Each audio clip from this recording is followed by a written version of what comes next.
Hello, আসসালামু আলাইকুম। কেমন আছেন সবাই? আপনাদের সবার সাথে শেয়ার করছি সুন্দর একটি রেসিপি, আলু দিয়ে ডিম ভুনা।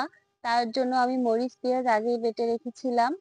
তেল গরম করে মরিচ, পেঁয়াজটা তেলের মধ্যে সুন্দর করে ভেজে নিতে হবে। আমি যেহেতু মাটির চুলায় রান্না করছি, চুলার তাপটা অনেক বেশি, এজন্য সামান্য পরিমাণ পানি দিয়ে দিলাম, যেন নিচে না লাগে।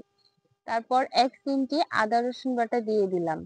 সামান্য পরিমাণ জিরা বাটা দিয়ে দিলাম। এখন ভালোভাবে মশলাটা ভেজে নিতে হবে। তারপর পরিমাণ মতো মশলা দিয়ে দিতে হবে।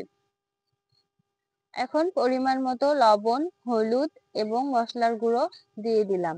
এখন ভালোভাবে মশলাটা ভেজে নিব। মশলাটা যত ভাজা হবে তরকারির স্বাদটা তত ভালো হবে। এজন্য আমি মশলাটা একদম লাল লাল করে ভেজে নিব।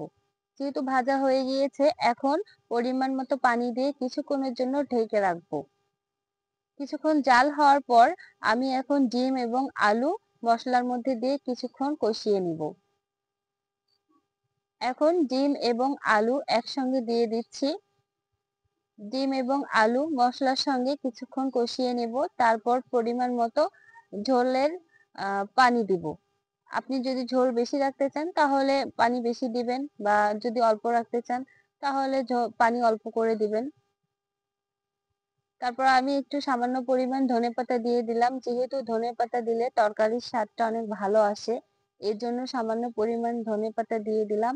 ডিম এবং আলু কষানো হয়ে গিয়েছে। এবার পরিমাণ মতো পানি দিয়ে কিছুক্ষণ জাল দিব। ভালোভাবে কষানো হয়ে গিয়েছে। এখন একটু নাড়াচাড়া করে নামিয়ে নিব। ফাইনালি হয়ে গেল ডিম ভুনা।